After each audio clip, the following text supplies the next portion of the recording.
Hi, I'm Sam, and together we read the Word of God. We are reading the entire Bible in a year, in 5 readings per week. We read the Old Testament in chronological order, along with a daily reading from the saving message of Jesus in the New Testament. The 5-day Bible reading program is from Lower Light Publishing. We read the World English Bible Translation. It's week 5, day 1. Let's read. Exodus 1. Now these are the names of the sons of Israel who came into Egypt. Every man and his household came with Jacob: Reuben, Simeon, Levi, and Judah, Issachar, Zebulun, and Benjamin, Dan and Naphtali, Gad and Asher. All the souls who came out of Jacob's body were 70 souls, and Joseph was in Egypt already. Joseph died, as did all his brothers, and all that generation. The children of Israel were fruitful, and increased abundantly, and multiplied, and grew exceedingly mighty, and the land was filled with them. Now there arose a new king over Egypt, who didn't know Joseph. He said to his people, "Behold, the people of the children of Israel are more and mightier than we. Come, let's deal wisely with them, lest they multiply, and it happen that when any war breaks out, they also join themselves to our enemies and fight against us, and escape out of the land." Therefore they set taskmasters over them to afflict them with their burdens. They built storage cities for Pharaoh, Pithom and Ramses. But the more they afflicted them, the more they multiplied, and the more they spread out. They started to dread the children of Israel. The Egyptians ruthlessly made the children of Israel serve, and they made their lives bitter with hard service in mortar and in brick, and in all kinds of service in the field, all their service, in which they ruthlessly made them serve. The king of Egypt spoke to the Hebrew midwives, of whom the name of one was Shiphrah, and the name of the other Puah. And he said, "When you perform the duty of a midwife to the Hebrew women, and see them on the birth stool, if it is a son, then you shall kill him. But if it is a daughter, then she shall live." But the midwives feared God, and didn't do what the king of Egypt commanded them, but saved the baby boys alive. The king of Egypt called for the midwives, and said to them, "Why have you done this thing and saved the boys alive?" The midwives said to Pharaoh, "Because the Hebrew women aren't like the Egyptian women, for they are vigorous, and give birth before the midwife comes to them." God dealt well with the midwives, and the people multiplied and grew very mighty. Because the midwives feared God, he gave them families. Pharaoh commanded all his people, saying, "You shall cast every son who is born into the river, and every daughter you shall save alive." Exodus 2. A man of the house of Levi went and took a daughter of Levi as his wife. The woman conceived and bore a son. When she saw that he was a fine child, she hid him 3 months. When she could no longer hide him, she took a papyrus basket for him, and coated it with tar and with pitch. She put the child in it, and laid it in the reeds by the river's bank. His sister stood far off to see what would be done to him. Pharaoh's daughter came down to bathe at the river. Her maidens walked along by the riverside.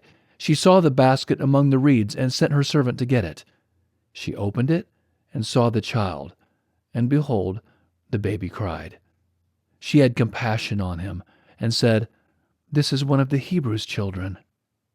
Then his sister said to Pharaoh's daughter, "Should I go and call a nurse for you from the Hebrew women, that she may nurse the child for you?" Pharaoh's daughter said to her, "Go." The young woman went and called the child's mother. Pharaoh's daughter said to her, "Take this child away, and nurse him for me, and I will give you your wages." The woman took the child and nursed it. The child grew, and she brought him to Pharaoh's daughter, and he became her son. She named him Moses, and said, "Because I drew him out of the water." In those days, when Moses had grown up, he went out to his brothers and saw their burdens. He saw an Egyptian striking a Hebrew, one of his brothers. He looked this way and that way, and when he saw that there was no one, he killed the Egyptian, and hid him in the sand. He went out the second day, and behold, 2 men of the Hebrews were fighting with each other. He said to him who did the wrong, "Why do you strike your fellow?" He said, "Who made you a prince and a judge over us? Do you plan to kill me as you killed the Egyptian?" Moses was afraid and said, "Surely this thing is known." Now when Pharaoh heard this thing, he sought to kill Moses. But Moses fled from the face of Pharaoh and lived in the land of Midian, and he sat down by a well. Now the priest of Midian had 7 daughters. They came and drew water and filled the troughs to water their father's flock. The shepherds came and drove them away, but Moses stood up and helped them and watered their flock. When they came to Reuel, their father, he said, "How is it that you have returned so early today?" They said, "An Egyptian delivered us out of the hand of the shepherds, and moreover, he drew water for us and watered the flock." He said to his daughters, "Where is he? Why is it that you have left the man? Call him, that he may eat bread." Moses was content to dwell with the man. He gave Moses Zipporah, his daughter. She bore a son, and he named him Gershom, for he said, "I have lived as a foreigner in a foreign land." In the course of those many days the king of Egypt died, and the children of Israel sighed because of the bondage, and they cried. And their cry came up to God because of the bondage. God heard their groaning, and God remembered his covenant with Abraham, with Isaac, and with Jacob. God saw the children of Israel, and God understood. Exodus 3. Now Moses was keeping the flock of Jethro, his father-in-law, the priest of Midian, and he led the flock to the back of the wilderness, and came to God's mountain, to Horeb. The Lord's angel appeared to him in a flame of fire out of the middle of a bush. He looked, and behold, the bush burned with fire, and the bush was not consumed. Moses said, "I will go now and see this great sight, why the bush is not burned."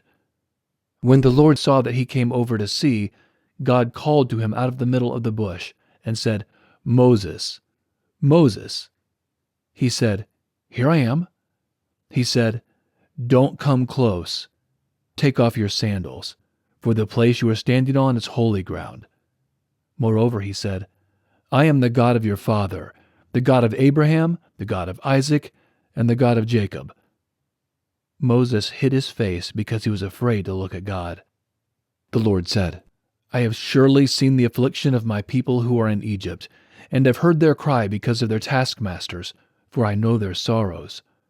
I have come down to deliver them out of the hand of the Egyptians, and to bring them up out of that land to a good and large land, to a land flowing with milk and honey, to the place of the Canaanite, the Hittite, the Amorite, the Perizzite, the Hivite, and the Jebusite.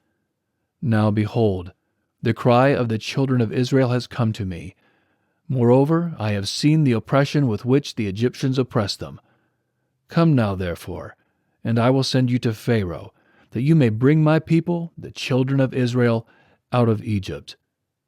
Moses said to God, "Who am I, that I should go to Pharaoh, and that I should bring the children of Israel out of Egypt?"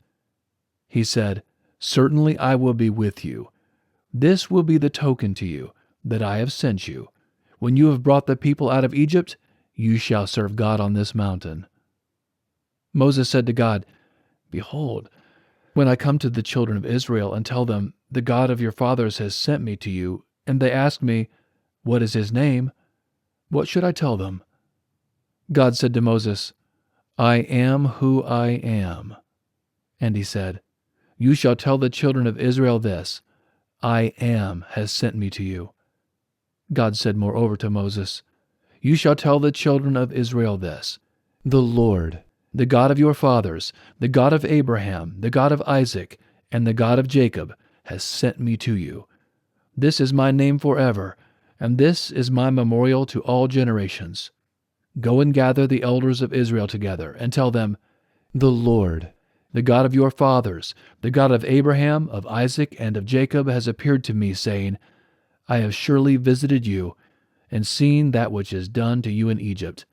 I have said, I will bring you up out of the affliction of Egypt to the land of the Canaanite, the Hittite, the Amorite, the Perizzite, the Hivite, and the Jebusite, to a land flowing with milk and honey. They will listen to your voice. You shall come, you and the elders of Israel, to the king of Egypt, and you shall tell him, The Lord, the God of the Hebrews, has met with us. Now please let us go 3 days' journey into the wilderness, that we may sacrifice to the Lord our God. I know that the king of Egypt won't give you permission to go. No, not by a mighty hand. I will reach out my hand and strike Egypt with all my wonders which I will do among them, and after that he will let you go. I will give this people favor in the sight of the Egyptians, and it will happen that when you go, you shall not go empty-handed, but every woman shall ask of her neighbor, and of her who visits her house, jewels of silver, jewels of gold, and clothing. You shall put them on your sons and on your daughters. You shall plunder the Egyptians. And now Galatians chapter 5. Stand firm, therefore, in the liberty by which Christ has made us free, and don't be entangled again with a yoke of bondage. Behold, I, Paul, tell you that if you receive circumcision, Christ will profit you nothing. Yes, I testify again to every man who receives circumcision that he is a debtor to do the whole law. You are alienated from Christ, you who desire to be justified by the law. You have fallen away from grace. For we, through the Spirit, by faith wait for the hope of righteousness. For in Christ Jesus, neither circumcision nor uncircumcision amounts to anything, but faith working through love. You were running well. Who interfered with you that you should not obey the truth? This persuasion is not from him who calls you. A little yeast grows through the whole lump. I have confidence toward you in the Lord that you will think no other way. But he who troubles you will bear his judgment, whoever he is.